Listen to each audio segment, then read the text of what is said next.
Good morning students. आज हम करेंगे कथनोपकथन। आज का हमारा टॉपिक क्या है? कथनोपकथन। दो शब्दों से मिलकर बना है। कौन कौन से? कथन जमा उपकथन।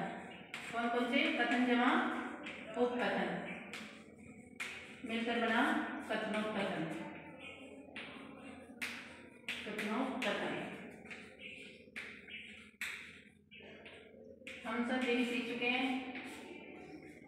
अब यहाँ देखें, अगर चाहे तो हम संधि देख सकते हैं। इसी में कौन सी संधि बनी? यहाँ है अ, यहाँ है उ। अ ओ उ मिलके बन गया ओ। तो कौन सी संधि हुई? वृद्धि या गुण? बोलो गुण, क्योंकि ना अबना ना उबना क्या हो गया? ओ। तो गुण संधि, गुण संधि पीछे सीखे हुए का हम रिवीजन करेंगे। गुण संधि यहाँ पर बन जाती है। तो आज का हमारा टॉपिक क्या है? कथनोपकथन। कथन के ऊपर कथन, कथनोपकथन कहलाता है। अब इसमें क्या आता है बेटा? वक्ता, वक्ता द्वारा कही गई बात। अब वक्ता उत्तम पुरुष भी हो सकता है, मध्यम पुरुष भी हो सकता है, अन्य पुरुष भी हो सकता है। वक्ता के द्वारा कही गई जो बात होती है वो क्या कहलाती है? कथन हो गया, कथनोपकथन। उसके ऊपर जैसे मान लीजिए राम ने मुझे कहा, राम ने मुझे कहा कि प्रिंसिपल मैम को ये कह देना। अब राम ने मुझे कहा, मैं गई मैम के पास कि मैम राम ने मुझे कहा कि प्रिंसिपल मैम को ये कह देना, कि ये कह देना, या मैं कह दूं राम ने मुझे बताया कि प्रिंसिपल मैम को ये कह देना। अब मैंने अपनी ओर से कुछ चेंज कर दिया ना, कथन के ऊपर कथन कह दिया या नहीं? वो थी सीधी वाणी, प्रत्यक्ष वाणी जो राम ने कही थी। अब मैंने अपनी ओर से उसमें कुछ फेरबदल करके प्रिंसिपल मैम को जो कहा वो क्या बन गई? अप्रत्यक्ष वाणी। ठीक है, तो आज हम करेंगे कथन के ऊपर कथन, कथनोपकथन। इसमें सबसे पहले रोल होता है वाणी का। किसका होता है? वाणी का, क्योंकि जो भी है सारा खेल किसका है? वाणी का। वक्ता द्वारा कही गई बात क्या कहलाती है? वाणी। उसकी वाणी होती है वो, चाहे वक्ता उत्तम पुरुष हो, मैंने कहा 3 पुरुष होते हैं, उत्तम, मध्यम और अन्य। वक्ता द्वारा कही गई बात क्या कहलाती है? उसकी वाणी। तो पूरी भाषा लिखेंगे वक्ता द्वारा। अगली लाइन से लिखना स्टार्ट करेंगे। वक्ता द्वारा कही गई बात क्या कहलाती है? उसकी वाणी कहलाती है। उसकी वाणी कहलाती है। अगर मैं बोल रही हूँ तो वो मेरी वाणी हो गई, आप बोल रहे हैं आपकी वाणी हो गई। तो वक्ता द्वारा कही गई बात उसकी वाणी कहलाती है। अब वाणी के भी 2 प्रकार होते हैं। वाणी, वाणी के प्रकार कितने होते हैं? 2। वाणी के प्रकार कितने होते हैं? 2। नंबर 1 प्रत्यक्ष वाणी, प्रत्यक्ष वाणी,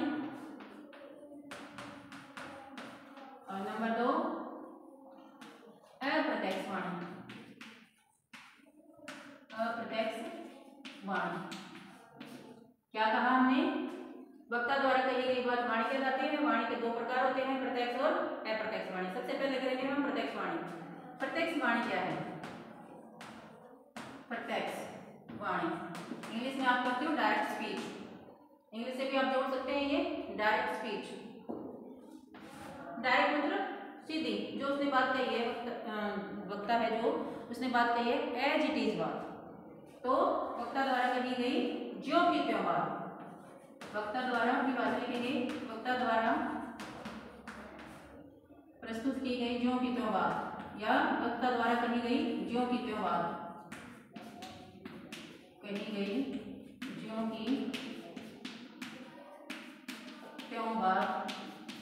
ज्यों की त्यों बात क्या है? जैसी कही है वैसी की वैसी, उसमें कोई फेरबदल नहीं है।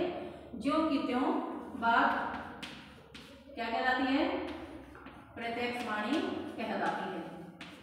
प्रत्यक्ष वाणी कहलाती है, कहलाती है। जैसे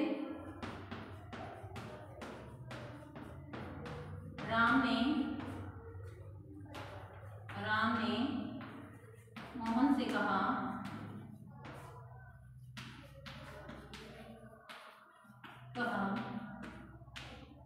यह है अल्पविराम, यह है दोहरा उद्धरण चिन्ह, कोमा इनवर्टेड कोमा शुरू भी कह सकते हैं इसको। राम ने मोहन से कहा, मैं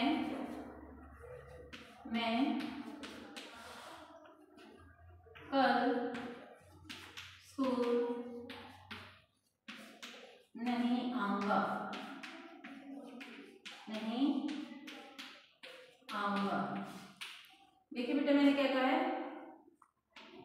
अब जो ये है दोहरा उद्धरण चिन्ह बंद कर देंगे या कोमास क्लोज कहते हैं इसको। क्या कहा, वक्ता द्वारा कही गई ज्यों की त्यों बात प्रत्यक्ष वाणी कहलाती है। अब वक्ता कौन है, राम, क्योंकि कहा इसने राम ने, किसको कहा है, मोहन को, या मोहन से कह सकते हैं हम। तो वक्ता कौन हुआ, राम, कर्म हुआ मोहन। क्या कहा राम ने मोहन से, मैं कल स्कूल नहीं आऊंगा। ये एज की बात है। अब हमें कैसे पता लगा कि ये ज्यों की त्यों बात है, क्योंकि ये दोहरे उद्धरण चिन्ह में बंद है। दोहरे उद्धरण चिन्ह ही इसकी पहचान है कि वक्ता द्वारा कही गई बात ज्यों की त्यों है, इसमें कोई फेरबदल नहीं किया गया है। यहाँ तक क्लियर है। प्रत्यक्ष वाणी। अब बात आती है अप्रत्यक्ष वाणी की। और भी एग्जाम्पल हम ले सकते हैं, आप अपना ले सकते हैं। मैडम ने बच्चों को बताया कि शनिवार तक छुट्टी रहेगी, सॉरी की नहीं आएगा। मैडम ने बच्चों को कहा, कोमा इनवर्टेड कोमा शुरू, शनिवार तक छुट्टी रहेगी, कोमा क्लोज। ठीक है, तो ये भी क्या बन गई, प्रत्यक्ष वाणी। क्या बन गई, प्रत्यक्ष वाणी। एक बार इसका रिवीजन करते हैं। कथन और उपकथन मिलकर बना है कथन उपकथन। इसमें वाणी का रोल होता है। वाणी क्या होती है, वक्ता द्वारा कही गई बात उसकी वाणी कहलाती है। वाणी के दो प्रकार होते हैं, प्रत्यक्ष और अप्रत्यक्ष। प्रत्यक्ष वाणी क्या होती है, वक्ता द्वारा कही गई ज्यों की त्यों बात प्रत्यक्ष वाणी कहलाती है। और जैसे राम ने मोहन से कहा, मैं कल स्कूल नहीं आऊंगा, इन बातों